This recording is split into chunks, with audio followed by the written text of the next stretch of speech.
5 lessons from Charley Skedaddle. After more rummaging in the trunk, Silas Gorman found a Union Army blue forage cap, an overlarge dark blue coat, and an even larger gray coat for Charley. Charley could not see how he looked, but he hoped it was very military. Guessing what he was thinking, Gorman told him, "You look more like the Army now. Later on, we'll get you some real shoes so that you don't have high heels." Did he really have high heels on? Well, why would Gorman say that then? Because he was boots. Those boots that had the heels. Why would he wear those boots that had the heels? Part of his gang. Exactly. And what was his gang called? Power Boy. Okay. What do I do now, Silas? Follow me around the rest of the day and see what I do. Tomorrow morning, we'll start the drum. The way we drum is dang important, Charley. Bugle calls and drum beats are signals. No one person can run up to every man in a company or a regiment and tell him what the captain wants him to do next. The calls tell him that. So they have to get heard every day. You got to work hard and learn fast and always be where the captain can find you when you're on duty. The Army's no place for a deaf man, a lazy one, or a bad drummer. I'll try hard as I can. All right, let's go back to the hotel now. I can't be away from there too long or the captain will get sore at me. Besides, I want to make another raid on Marcus for more biscuits. Could you eat another one? Sure. All right, tell me what he means by sore. Angry, mad or angry. Tall Silas grinned. Good, I like it when I get duty up at the hotel. Not only can I go see Marcus, I get to hear what comes over the telegraph from Abe Lincoln. We get messages from him all the time. By following Gorman and listening to this drum beats, and doing the few camp errands he was given by his officer, Charley started his education at Culpeper. And before that first day was out, he also learned that there were indeed dead rabbits around too. Who are the dead rabbits? The rival gang, right? So what do you think is going to happen if they're dead rabbits and Bowery Boys the same regiment? Not gonna work out well. It might not work out too well. When soldiers fell out from their afternoon drilling at a bugle call, he stood with Gorman watching them come back wearily to their tents. Suddenly he spotted 2 young men walking together whom he knew to be members of the rival gang. One of them apparently recognized him because he glared as Charley passed by within an arm's length of him.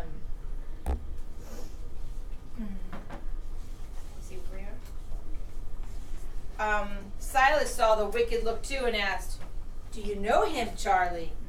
He knows me, Silas. He used to be a dead rabbit. He and my brother used to fight each other in New York. Gorman nodded. "Oh, that's Dan Whaley. Just before we were at Gettysburg, he fought your brother behind the privies. Did Johnny whip him?"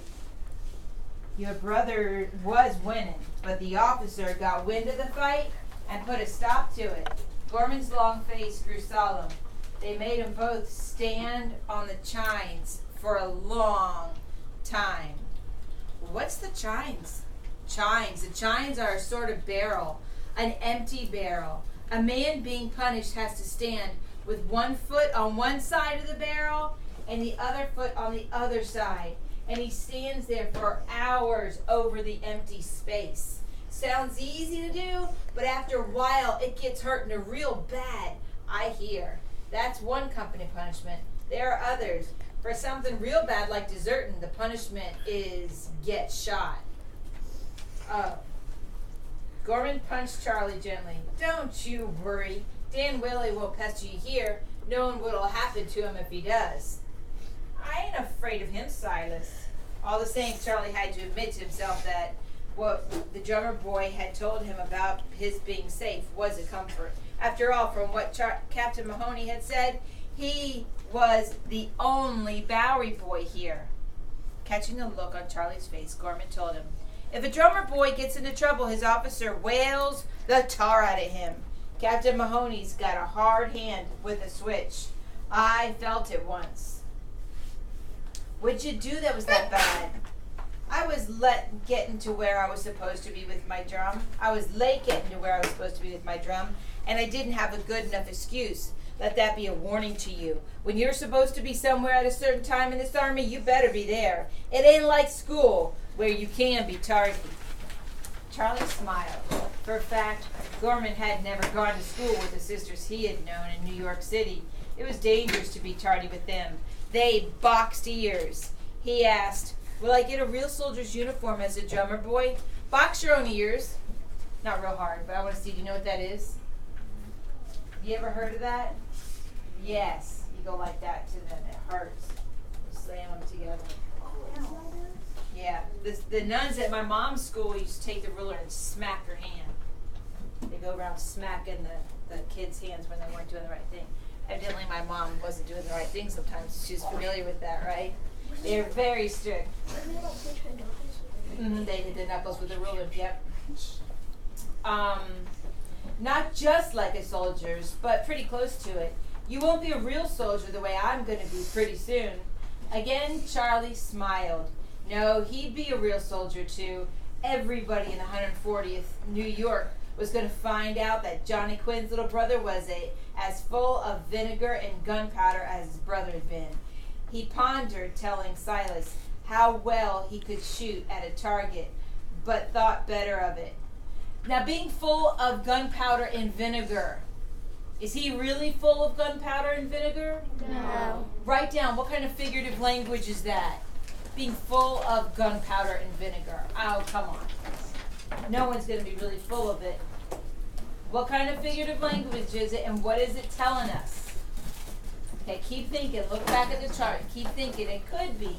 You're on the right track, but keep thinking.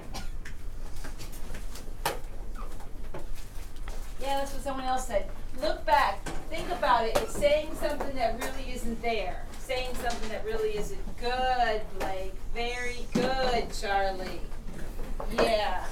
And that's more of an exaggeration, and this isn't so much of an exaggeration as it is saying something that's not truly there. Very good, yes. He's really active, he's really courageous. That's what this figurative language is trying to get you to see. Being full of gunpowder means you're just going to go off, right? You're courageous, you're going to go off. Idiom, very good. It's an idiom. It's words that aren't really saying what those words mean. I mean, it's like something else. It's good. It's helping you get the feel of his courage and his intensity.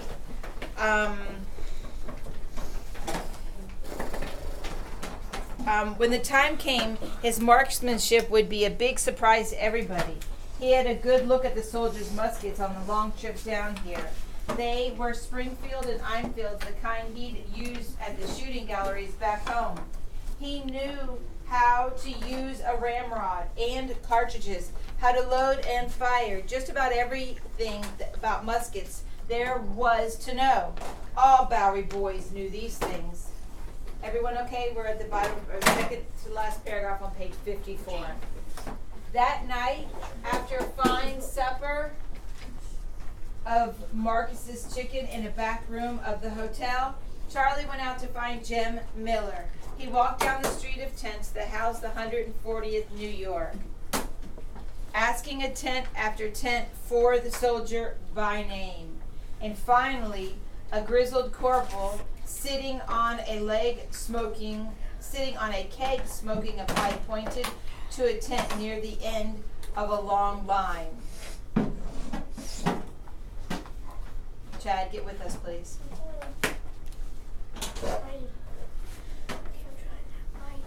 Bottom page 54. There's somebody named Jim down there. Jim was inside the tent, folding some small pieces of clothing in his knapsack. Other men lounged around on their blankets, smoking and playing cards or reading Beatles' dime novels. As Charlie walked over to him, he noticed that there were no bunks or beds or furniture around. So Charlie's way of living right now is better than these grown men, these soldiers, right? Tents didn't look so good to him now as they had on the train. He was far better housed as a drummer boy than Jim was as a soldier. Jim grinned to welcome. "Why, Charlie, I hardly knew you out of your Bowery duds. What are you doing here? Did they take you on as a bugler?" "No, they're taking me on as a drummer to this regiment, Jim." And Charlie told the man of Gorman's turning 16 and his plans to start teaching him to drum the very next morning. He finished with, "He showed me General Meade and General Grant in a room up there in a hotel. I wasn't but 20 feet away from Grant." Jim nodded. "That's probably the closest you'll ever get. Lots of times soldiers don't ever set eyes on a general unless he reviews the parade. You seem to be lucky, Charlie. What are they paying you?" "A whole $13 a month." "The same as I get," Jim smiled. "What do you do with all that money?" "I think I'll send part of it home to my sister to keep for me." "Can I do that?" "Oh, sure. You can send money home. That's smart thinking. Don't you think you ought to write to your sister? You left awful sudden. I've got some paper, an envelope, and a pencil here. I just wrote to my wife. The Army will send your letter for free." Charlie bit his lower lip. Yeah, he ought to write Noreen so she'd stop worrying. She'd have the Metropolitans out looking for him by now, he said. "I guess I ought to write. Thank you, Jim." "Well, sit down on my blanket roll and do it. I don't have to be long. One thing, though, Charlie, you can't say where you are. And that's the way the Army does it, is to keep where we are a secret." "All right, Jim." Sitting cross-legged on the blanket roll and using Jim's paper and pencil, Charlie wrote. Do you guys understand why they can't say where their location is? Because then the other armies Right, what if the enemy, good, Max. What if, if it gets intercepted, beautiful. Okay, so here's his letter. Do you see how the letter's written? The margins are different with the letter and the writing, the font is smaller. You see that? Indicating now this is the letter. This is something different than his normal thoughts and normal actions. All right, so that's how they distinguish between the two. "Dear Noreen, to make it easy on you to marry Mr. Demarest, I joined the Union Army and went off with him. I hope one of the Bowery boys already told you this. They saw me go. You can stop hunting for me if you are maybe doing it. I met up with Con Sullivan again. He's no good. I doubt he ever was. He's got Johnny's knife. He says he won it off him gambling. I think he stole it. I can't tell you where I am, but they plan to make a drummer boy out of me and here in Johnny's old regiment. I want to be a hero like him. Don't you worry about me. I can take care of myself. I got some friends and I eat good. Take care of yourself. Love, Charlie." Folding the letter, the boy stuffed it into the envelope and addressed it and gave it to Jim with the words, "I wish I could tell her we'll be having a scrap with the Rebs soon and that they are in camp not too far away from where we are right now." Jim shook his head. "I didn't tell my Lucy either, and it wasn't because soldiers can't write secret things like that. It'd just scare her, and it'd scare your sister too. The war is hard on them as it is on us. It ain't no fun to wait." "I know what you mean about waiting, Jim. I can hardly wait to learn how to play the drum so I can be a real soldier too. Gorman is going to take a horse and wagon and 2 drums and me away from camp tomorrow to practice. Captain Mahoney told him he don't want me doing my first drumming where anybody can hear me and get an earache." This made Jim chuckle. "Oh, that's wise of the captain." Charlie asked, "Will we see any Confederates if we leave camp?" "Not unless you travel almost due south here to a place called Orange. But keep a keen eye out for any graybacks out scouting." Charlie vowed.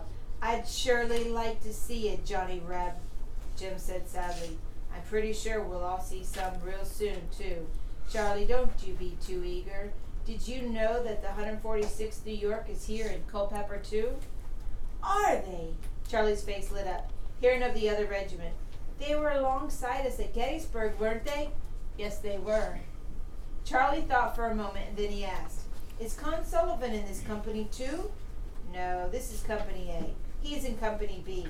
Looking at the other men lounging about the tent, Charlie asked in a whisper, Are there any bounty jumpers in here? Yes, a couple. But it doesn't matter